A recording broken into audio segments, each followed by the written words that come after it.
Good morning student. Good morning sir. आज हम लोग वेव ऑप्टिक्स स्टार्ट करेंगे और वेव ऑप्टिक्स को पढ़ेंगे हम। तो वेव ऑप्टिक्स में आपको क्या क्या पढ़ना है? वेव ऑप्टिक्स में आपको पढ़ना है इंटरफेरेंस और दूसरा पढ़ना है डिफ्रैक्शन। पोलराइजेशन को सिलेबस से हटाया गया है, तो ये नहीं पढ़नी है। ये दोनों टॉपिक हमको पढ़ना है, इंटरफेरेंस एंड डिफ्रैक्शन। तो अभी तक हम लोग रे ऑप्टिक्स का डिस्कशन किए हैं। तो लाइट वेव है, ये पार्टिकल्स है, इस पे काफी डिस्कशन चला और हाइजेंस ने कुछ अपनी परिकल्पना के आधार पर, अपने इमेजिनेशन के आधार पर, अपने ज्योमेट्री के बेसिस पे उन्होंने कहा कि लाइट क्या है? वेव है। कैसा वेव है? लॉन्गिट्यूडनल वेव है। तो सबसे पहले हम लोग वेव ऑप्टिक्स में जो फेनोमेनन है इंटरफेरेंस ऑफ लाइट के बारे में पढ़ें। Interference of light.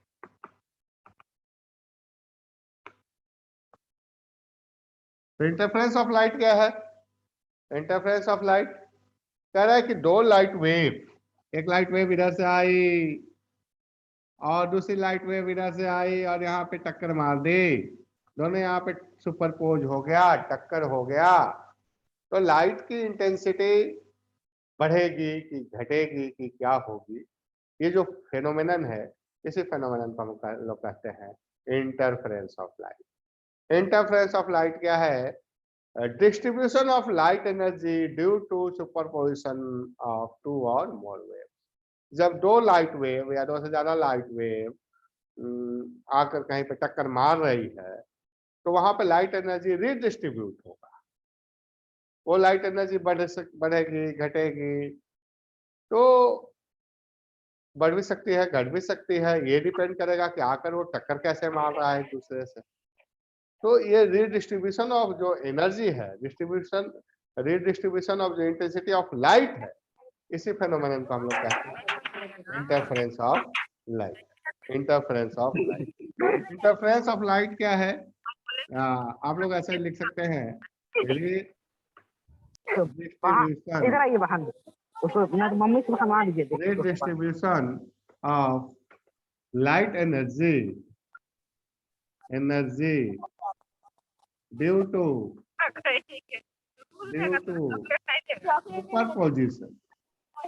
Superposition of two light waves. हम लोग टू लाइट वेव्स की बात करेंगे। टू लाइट, जब दो लाइट वेव आकर, एक मान लो वेव इधर से, ये y1 है, ये दूसरी y2 है, यहाँ से आके टक्कर मारे, तो यहाँ से हो सकती है कि तीसरी लाइट वेव निकलेगी ऐसे। तो जो रीडिस्ट्रीब्यूशन है एनर्जी की, इसी को कहते हैं हम लोग इंटरफेरेंस ऑफ लाइट। इसी को कहते हैं हम लोग क्या? Interference of light. तो सभी लोग इंटरफेरेंस को समझ चुके होंगे। बहुत आसान सा टर्म है कि जब दो लाइट आकर एक दूसरे से टक्कर मार रही है, जब दो लाइट वेव्स आकर एक दूसरे से टक्कर मार रही है, तो वहां से एक नया लाइट वेव जनरेट होगी, वहां से एक नया लाइट वेव जनरेट होगा और उस लाइट का एनर्जी जो है इंटेंसिटी जो है वो अलग होगी। वो ज्यादा भी हो सकती है, कम भी हो सकती है, इसकी डिस्कशन हम आगे करेंगे। तो ये जो रीडिस्ट्रीब्यूशन ऑफ लाइट एनर्जी हुआ due to superposition of two light wave, इसी को हम लोग कहते हैं इंटरफेरेंस ऑफ लाइट। चलिए, इंटरफेरेंस जब हम लोग पढ़ते हैं तो छोटे छोटे दो तीन टर्म्स हम लोगों को जानना चाहिए। तो पहला टर्म्स है कि कोहेरेंट सोर्स ऑफ लाइट क्या है?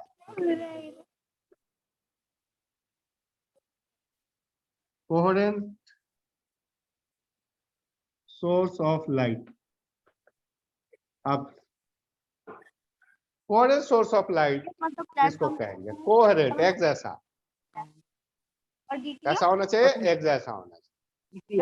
Like if two light waves having same frequency, same wavelength, constant phase difference, or you can say zero phase,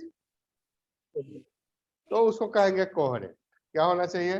same frequency, same frequency. दो लाइट वेव का अगर फ्रीक्वेंसी सेम है, same wavelength, same wavelength, constant phase difference, constant phase difference, phase difference, इस तरह के light source को हम लोग कहेंगे कोहेरेंट। क्या कहेंगे हम लोग? Coherent source. इस तरह के लाइट सोर्स को हम लोग क्या कहेंगे? कोहेरेंट सोर्स कहेंगे। तो चलिए, तो आगे हम लोग चलिए पढ़ते हैं। पूछता है कि what are the condition questions to obtain sustained interference.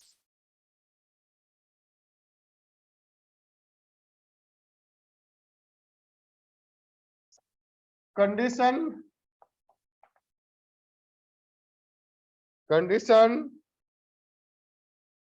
to obtain the sustained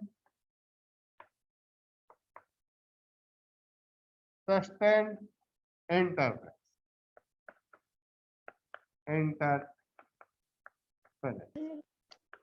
क्या क्या कंडीशन होना चाहिए?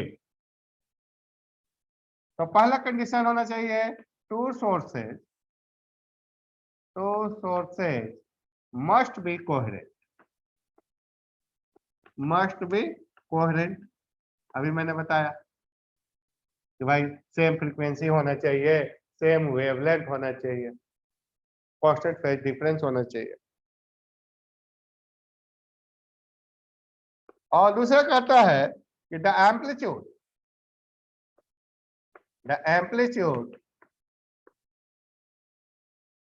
of waves from two sources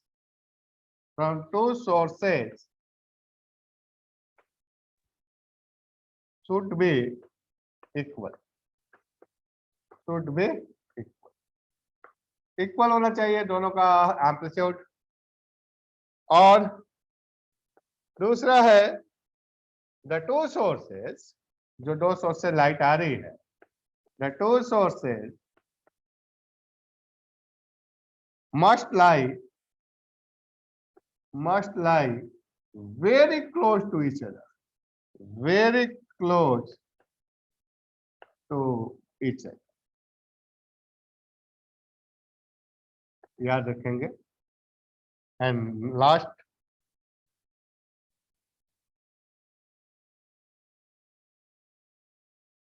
two sources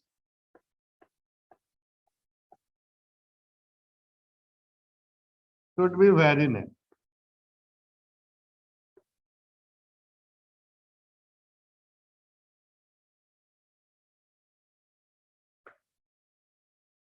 क्या है जी? कंडीशन क्या है क्लियर इंटरफेरेंस के लिए? सोर्स मस्ट बी कोहेरेंट होना चाहिए। कोहेरेंट मतलब same frequency, same wavelength, constant phase difference. Amplitude दोनों वेव्स का क्या होना चाहिए? सेम होना चाहिए। Two sources must be lie very close to each other, दोनों सोर्स काफी नजदीक होने चाहिए एक दूसरे से। और सोर्स जो बीम होनी चाहिए वो काफी नैरो होनी चाहिए, मतलब ऐसा नहीं कि पूरा एकदम बहुत बड़ा लाइट बीम आ रही है, आप कहीं पे इंटरफेरेंस ऑब्टेन करते हैं, ऐसा नहीं है। तो आपको सस्टेन्ड इंटरफेरेंस, क्लियर इंटरफेरेंस, आपको क्लियर पैटर्न आपको स्क्रीन पे दिखेगा, क्लियर पैटर्न आपको स्क्रीन पे क्या होगा दिखेगा। तो चलिए आगे बढ़ते हैं हम लोग, इसको नोट कर लीजिएगा। YDS experiment, young double slit experiment.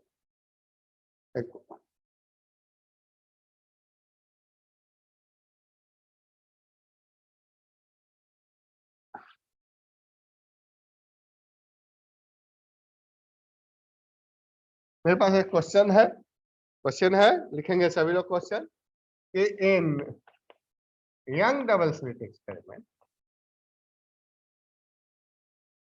Young's double slit experiment, in young double slit experiment, deduce the conditions,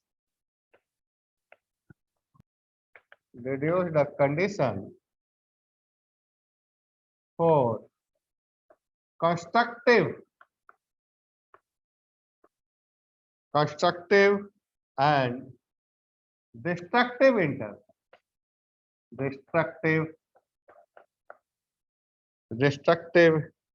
interference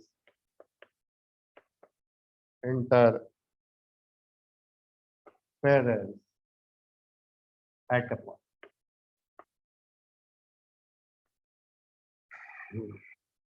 constructive and destructive interference का हम लोग को कंडीशन निकालनी। तो मान लो एक लाइट वेव यहां से आ रहा है और दूसरी लाइट वेव इधर से आ रही है, टक्कर हुई, तीसरी लाइट वेव जनरेट हुई, ये है y1, ये है y, और यहाँ से जो टक्कर के बाद जो वेव जनरेट हुई है वो y है। तो y1 को हम लोग लिखते हैं y1 wave equation a1 sin omega T, या a sin ओमेगा टी लिखो, ये भी लिखेंगे, ए साइन भी कॉस में ही लेते हैं, वेव को कॉस में भी ले सकते हैं, ए कॉस ओमेगा टी, और y2 जो है B cos omega T plus pi. ये पहला वेव है, ये वेव है, ये क्या है, इसकी एम्पलीट्यूड है, और ये दूसरी वेव है बी, उसकी एम्पलीट्यूड है, और ये जो फाई है ये फेज डिफरेंस है, दोनों का फेज का डिफरेंस, मतलब फेज डिफरेंस तुम समझ सकते हो, थोड़ा मैं समझा दूं। एक वेव यहां से जनरेट हुआ, ये 0 है, ये कितना है π/2 है, और ये पाई है, और ये कितना है 3π/2 है, और ये कितनी है 2 पाई है। तो एक वेव t = 0 पे 0 पे, और दूसरी वेव की जनरेशन ऐसी हुई है, t = 0 पे कहां पे था, π/2 पे था। मान लिया एक वेव यहां से जनरेट हुआ ऐसे, तो एक वेव t = 0 पे 0 पे, और एक वेव t = 0 पे π/2 पे, तो दोनों के बीच का एंगल का डिफरेंस क्या हुआ, π/2। कितना डिफरेंस हुआ, π/2। तो ये उसकी फेज डिफरेंस, ये 0 पे t = 0 पे 0 पे था, और t = 0 पे π/2 पे है। और कोई वेव यहां से जनरेट हो गई ऐसे, तो t = 0 पे कहां पे है, पाई पे, तो फेज डिफरेंस क्या हो गया, इससे इसका फेज डिफरेंस हो गया पाई। कितना आगे है या कितना पीछे, तो ये फेज डिफरेंस इसको हम लोग कहते हैं वेव्स में 11th में आप लोग पढ़े हैं इस चीजों को। तो ये वेव है, पहला wave y1 = a cos omega t, दूसरा wave b cos omega T plus pi, pi is the phase difference between wave y1 and y2, omega उसकी फ्रीक्वेंसी है, a b उसका एम्पलीट्यूड है। मान लो यहाँ से जो रिजल्टेंट वेव बना, वो y क्या होगा, y1 प्लस y, और रिजल्टेंट वेव की जो एम्पलीट्यूड है, जो रिजल्टेंट वेव की जो एम्पलीट्यूड है वो क्या होती है, आप लोग पढ़े हैं वेव में 11 में, एम्पलीट्यूड ऑफ रिजल्टेंट वेव,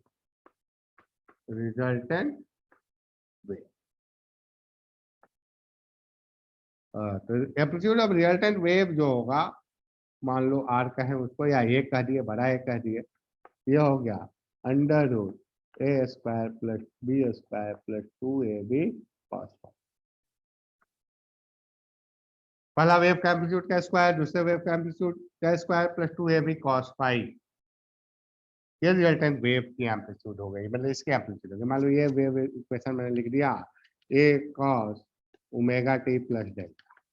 ये जो रिजल्टेंट वेव y1 क्या था, ए कॉस ओमेगा टी, ये क्या था B cos omega T plus delta, नहीं प्लस फाइव। ये रिजल्टेंट वेव ऐसा आया।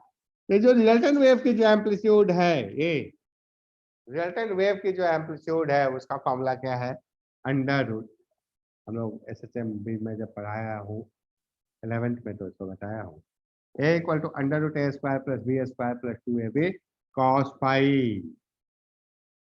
ये एम्पलीट्यूड का फॉर्मूला है और इसको नोट कर लीजिए, इसी पे सारी कहानी। एम्पलीट्यूड रिजल्टेंट वेव जो बनेगी उसका एम्पलीट्यूड कितना होगा, उसका एम्पलीट्यूड होगा under root a square plus b square plus 2ab cos phi. इसको नोट कर लीजिए।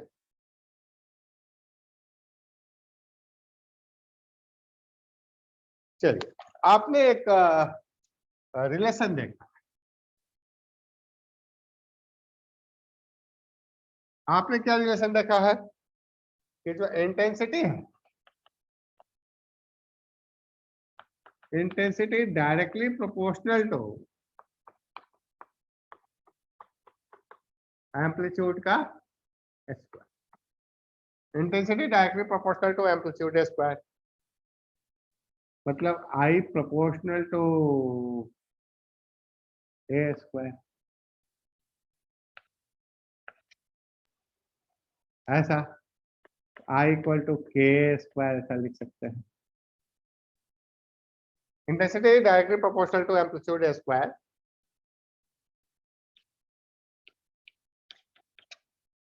Intensity directly proportional to amplitude square, I proportional to A square और I इक्वल टू के स्क्वायर, के कांस्टेंट है।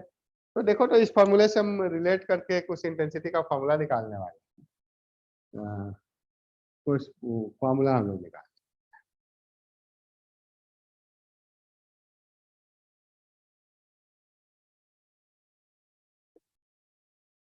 ए इक्वल टू क्या formula है मेरे पास, under root a square plus b square plus 2ab cos phi, squaring both side, squaring both side, दोनों side square कर दिया, a square equal to A square plus b square plus 2ab cos. तो अच्छी, यहाँ से क्या आपको दिख रहा है जी, I square equal to A square equal to I by k square equal to I by K. यहाँ ए स्क्वायर इक्वल टू पहला wave I1 by K, B square equal to I2 दूसरा वेव I2 बाई के, ए equal to क्या, तो अरे I1 equal to आपने क्या लिखा, I1 proportional to A1 square या I1 equal to K1 square, यही लिख रहे हैं ना। तो I1 by K1 equal to क्या हो गया, A1 स्क्वायर, तो A1 इक्वल टू क्या हो गया, under root I1 by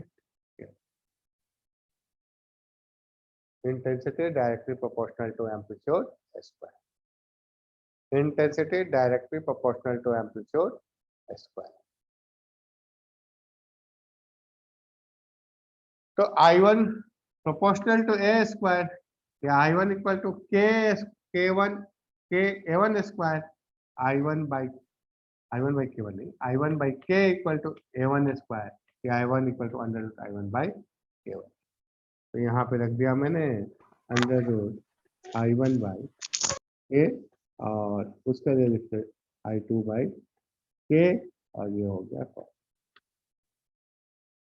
simple है, ये एम्पलीट्यूड की फॉर्मूला वेक्टर मेथड से हम लोग फाइंड किए। इसको स्क्वायर किए तो ऐसा आ गया। ये हमको रिलेशन मालूम है, intensity directly proportional to amplitude square. उस रिलेशन का हम लोगों ने क्या किया, यूज किया। उस रिलेशन का हम लोग यहाँ क्या कर रहे हैं, यूज कर रहे हैं। ए स्क्वायर इक्वल टू क्या हो गया, आई बाई, देखो I proportional to A square, तो आई इक्वल टू के square. A square equal to क्या हो गया, आई बाई के। तो इस वजह से ए है पहला वेव का, तो I one proportional to A one square, तो I one equal to K one square, तो I one by K equal to A one square, तो आई वन बाई के लिख दिए। इस तरह से बी को हम लोग लिख दिए, क्या लिखे हम लोग, I two proportional to B square, b उसका एम्पलीट्यूड था, वहीं से ये आ गया। इस तरह से ए बी, ए स्क्वायर इतना है तो ए कितना होगा, अंडर रूट इतना होगा। इससे आपको एक रिलेशन मिलने जा रहा है जो बहुत ही इंपॉर्टेंट रिलेशन है, जो बहुत ही इंपॉर्टेंट रिलेशन है आपको, तो यहाँ तक आप लोग कर लीजिए।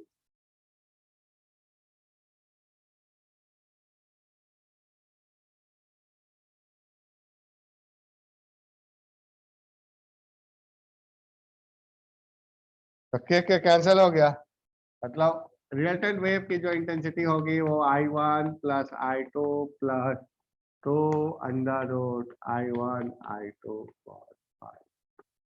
अरे भैया ये relation I1 plus I2 plus 2 under root I1 I2, ये रिलेशन आप लोग याद रखेंगे। इंटेंसिटी मैक्सिमम होने के लिए क्या होना चाहिए, cos phi का वैल्यू मैक्सिमम होना चाहिए। इंटेंसिटी मैक्सिमम होने के लिए cos phi की वैल्यू क्या होनी चाहिए, मैक्सिमम होनी चाहिए। और मिनिमम होने के लिए cos phi का वैल्यू मिनिमम होना चाहिए। जब इंटेंसिटी मैक्सिमम है तो कैसा इंटरफेरेंस है, कंस्ट्रक्टिव। जब इंटेंसिटी मैक्सिमम है तो कैसा इंटरफेरेंस है, कंस्ट्रक्टिव इंटरफेरेंस है। और जब इंटेंसिटी मिनिमम है तो कैसा इंटरफेरेंस है, डिस्ट्रक्टिव इंटरफेरेंस है। तो हम लोग condition for interference, constructive constructive interference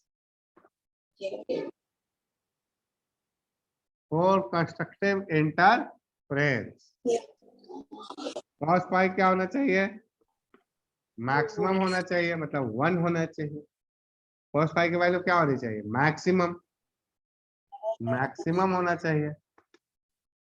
maximum मतलब cos phi की वैल्यू क्या होनी चाहिए, 1। तो phi कितना होना चाहिए, पाई होना चाहिए, 0 होना चाहिए, या 2 पाई होना चाहिए, 4 पाई होना चाहिए, 6 पाई होना चाहिए। मतलब पाई जनरल वैल्यू क्या लिखना चाहिए, 2n पाई होना चाहिए। फॉर कंस्ट्रक्टिव इंटरफेरेंस जो फेज डिफरेंस होना चाहिए वो क्या होना चाहिए, 2n पाई। क्या होना चाहिए, 2n pi. For constructive interference phase difference क्या होना चाहिए, 2n पाई होनी चाहिए, 2n पाई। ये हो गया फेज डिफरेंस। और एक रिलेशन याद होगा आपको, कुछ वेव का थोड़ा सा प्रैक्टिस 11th में करें कि क्या होता है, इधर लिख दे रहा हूं मैं। Phase difference equal to 2 pi by lambda into path difference.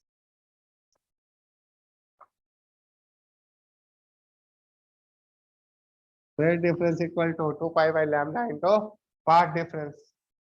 तो पाथ डिफरेंस कितना होना चाहिए,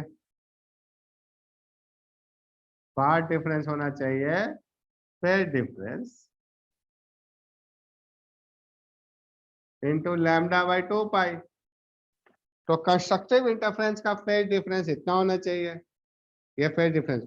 अब पाथ डिफरेंस को डेल्टा एक्स से डिनोट करता है, तो डेल्टा एक्स कितना होना चाहिए, phase difference by 2 pi into lambda. Phase difference कितना आया है, 2n pi by 2 pi into lambda. तो पार्ट डिफरेंस क्या होना चाहिए कंस्ट्रक्टिव इंटरफेरेंस के लिए? N lambda. ये देखो ये रिजल्ट मैं बताने वाला था। कंस्ट्रक्टिव इंटरफेरेंस के लिए फेज डिफरेंस होना चाहिए 2n पाई और पार्ट डिफरेंस होना चाहिए n। Destructive interference, for destructive interference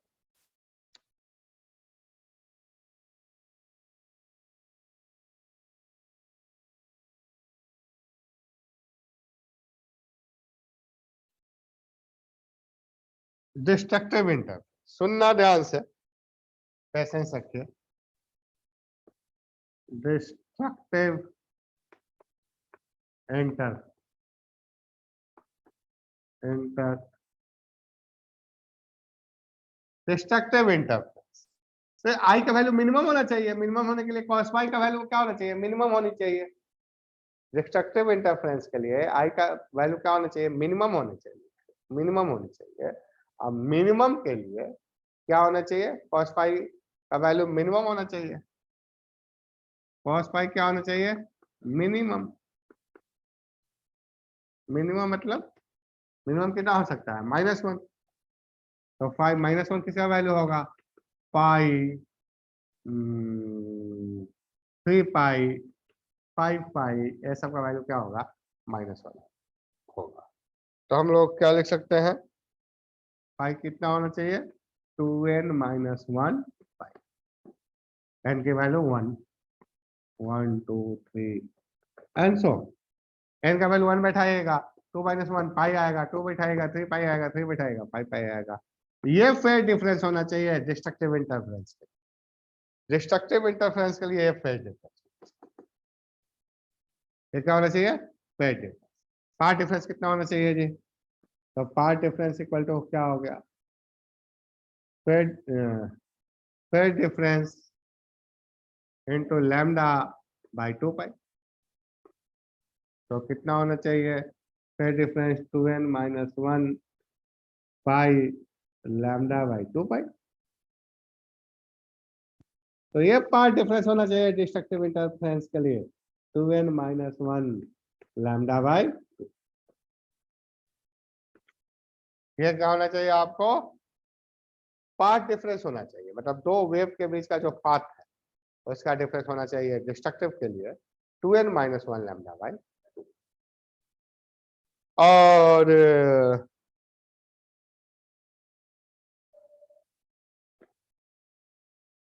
ये आपका फेज डिफरेंस हो गया, ये हो गई आपकी पाथ डिफरेंस। चलिए थोड़ी सी बातें आप लोग से मैं करूंगा जिन चीजों को आप लोग समझना चाह रहे हैं।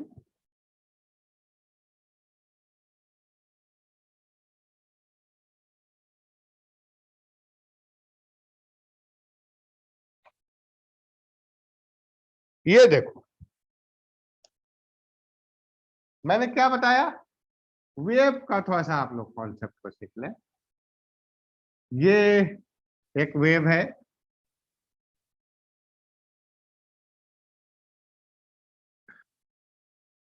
ये है 0, ये है π/2, अब ये है पाई, ये है 3π/2, अब ये है 2 पाई। ठीक है, ऐसा लिखते हैं हम लोग लैम्डा के टर्म्स में। ये है लैम्डा, ये है 0, यहाँ पे आइएगा तो क्या हो गया? यहाँ हम ये है 0, ये है लैम्डा कंप्लीट वेवलेंथ, ये क्या है मेरा? λ/2। ये क्या है मेरा? λ/4। और ये क्या है मेरा? 3λ/4। ये तो जानते हैं ना आप लोग, यहाँ से यहाँ तक एक वेवलेंथ, फिर दूसरा। तो ये हो गया लैम्डा, तो इसका आधा हो गया λ/2, इसका आधा हो गया λ/2 का आधा अपने λ/4 है, ये λ/4, ये λ/4, ये λ/4, ये 3λ/4। अब मैं आपसे पूछूं कि एक बाबू ये बताओ, एक वेव ऐसे चला, एक वेव ऐसे चला, तो फेज डिफरेंस कितना है? तो मेरा बच्चा तुरंत कहेगा कि सर ये 0 पे है या π/2 पे है, तो फेज डिफरेंस जो है π/2 है। फेज डिफरेंस कितना है? π/2 है। मैं पूछूंगा पार्ट डिफरेंस बताओ। पार्ट डिफरेंस मतलब लैम्डा का, लैम्डा ही ना लेंथ बताता है। पार्ट डिफरेंस बताओ, तो बच्चा तुरंत देख के कहेगा कि सर ये 0 पे है और ये λ/4 पे है, पार्ट डिफरेंस λ/4। मान लो कोई वेव यहां से चल रहा था, ऐसे चल रहा था, मैंने पूछा कि फेज डिफरेंस बताओ, तो उसने कहा कि सर फेज डिफरेंस पाई है, यहां से स्टार्ट हुआ था। पार्ट डिफरेंस कितना है? पार्ट डिफरेंस बताया λ/2। अब मैंने रिलेशन एक आपको बताया है कि phase difference equal to 2π/λ into path difference. ये रिलेशन बताया है, ये याद रखेंगे, phase difference equal to 2π/λ into path difference. तो ये जो फेज डिफरेंस हुआ बाबू, फेज डिफरेंस 2π/λ और पार्ट डिफरेंस इस केस में λ/4 है। λ/, कितना? λ/4, ये कितना आ गया? π/2। π/2 आ गया, सही है, चेक कर लिया हम इस फॉर्मूले को चेक कर रहे हैं, हम फिर पार्ट डिफरेंस का वैल्यू बैठा रहे हैं इस फॉर्मूले में, तो लैम्डा π/2 आना चाहिए। जो डायग्राम देख रहे आप बता दिए, ये यहां से गया, ये यहां से गया, फिर डिफरेंस π/2 और पार्ट डिफरेंस λ/4। हम इस फॉर्मूले में λ/4 बैठाया, तो फिर डिफरेंस π/2 आना चाहिए, तो आ रहा है, सही है। चलो हम λ/2 बैठा दे रहे हैं, 2π/λ इंटू λ/2, पाई आ रहा है, λ/2 बैठा रहे तो पाई आ ही रहा है। तो ये इसको याद रखिएगा, ये जो मैंने आपको बताया है कि फिर डिफरेंस पार्ट डिफरेंस की जो रिलेशन है, कभी भूल गए आप, तो यहाँ से तो फिर difference equal to 2π/λ into path, फिर difference equal to 2π/λ into path. तो इसको हम लोग आगे करते हैं।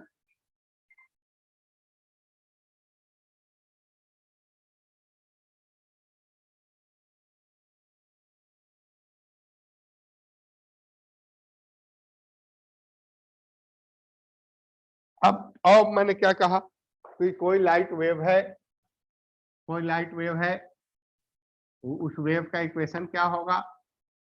ए cos ωt, ये क्या है? एम्पलीट्यूड है, उसकी एम्पलीट्यूड है, मान ली पहला वेव।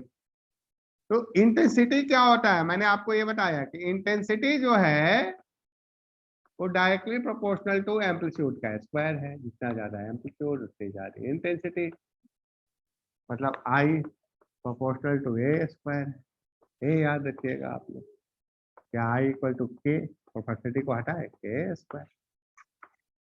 मान लीजिए मैंने दूसरा वेव इक्वेशन लिख दिया, y2 equal to B cos ωt plus pi, मतलब ये दूसरा वेव है।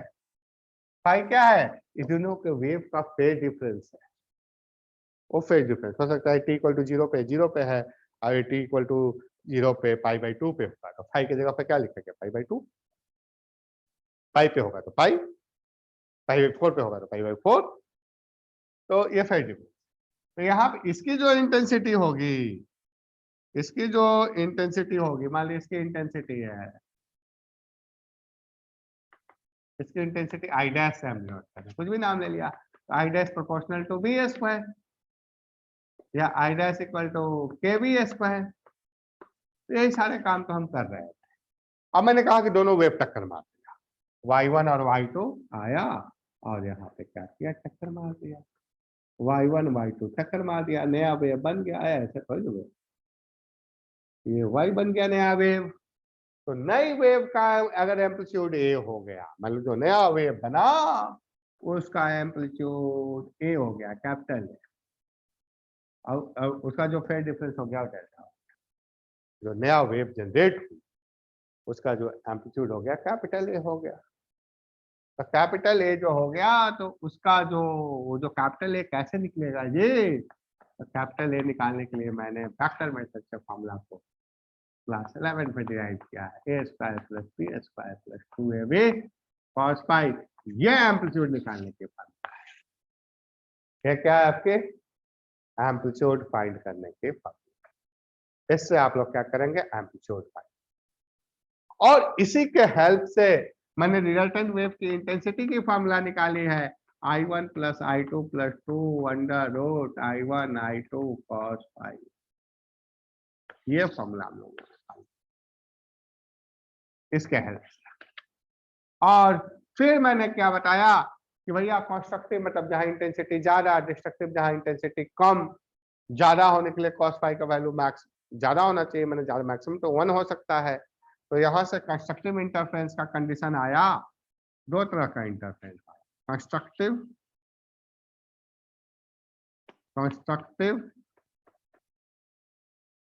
और destructive.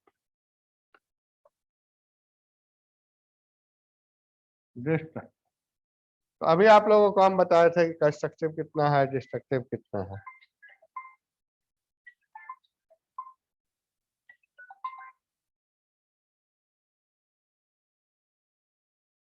Constructive and destructive.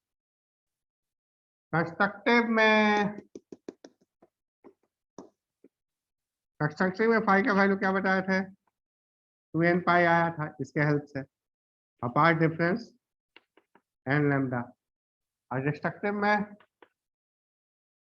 2n minus 1 pi apart difference 2n minus 1 lambda by 2। एक क्लियर है यहाँ तक। अब हम आई मैक्सिमा और आई मिनिमा की रेशियो की बात करेंगे कि मैक्सिमम कितना होगा, मिनिमम कितना होगा, इन चीजों को सारी मैथमेटिक्स है। मैं आपको मैथमेटिकल ट्रीटमेंट कर रहा हूँ, वेव्स का मैंने क्या कर रहा हूँ, मैं मैथमेटिकल ट्रीटमेंट कर रहा हूँ। तो इसको नोट कर लीजिए।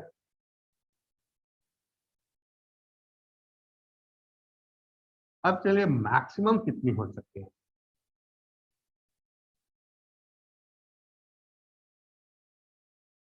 इंटेंसिटी का फॉर्मूला आपके पास है, I equal to I1 plus I2 plus 2 under root I1 I2 cos। Maximum कितना हो सकता है, मैक्सिमम। तो मैक्सिमम होने के लिए इसकी वैल्यू मैक्सिमम, तो आई मैक्स कितना हो सकता है,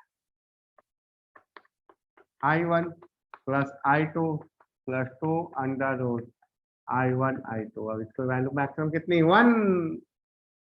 तो आई मैक्स कितना लिख सकते हो, I1 को क्या लिख सकते हो, under root I1 square, I2 को under root I2 square plus 2 under root I1 into under root. ये क्या है जी, a square plus b square plus 2ab। I max कितना हो गया, under root I1 plus under root I2।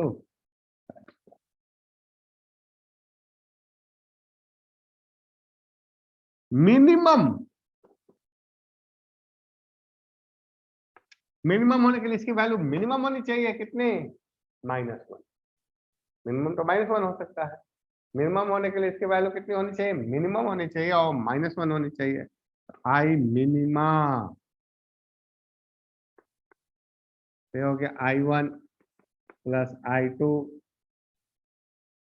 Plus 2 under root I1 I2 और इसकी value -1। आई minima इसको ले सकते हैं अंडर रूट I1 का स्क्वायर, जैसे ऊपर किए हो गया -2 under root I1 under root I2। ये क्या हो गया, ये हो गया a square plus b square -2ab। कितना आ गया, I minima under root I1 minus under root I2 का, ये हो गया मैक्सिमा 1, ये हो गया मिनिमा 2। कभी कभी मैंने क्वेश्चन देख रहा है रेशियो निकालने के लिए आता है आई मैक्सिमम तो आई मिनिमम, डिवाइड कर दो इक्वेशन 1 को इक्वेशन 2 से डिवाइड, तो डिवाइड करते हैं कितना हो जाएगा, नोट कर लीजिए इसको।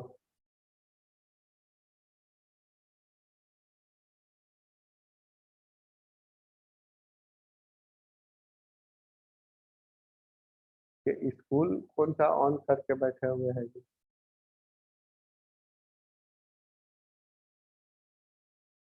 स्कूल में तो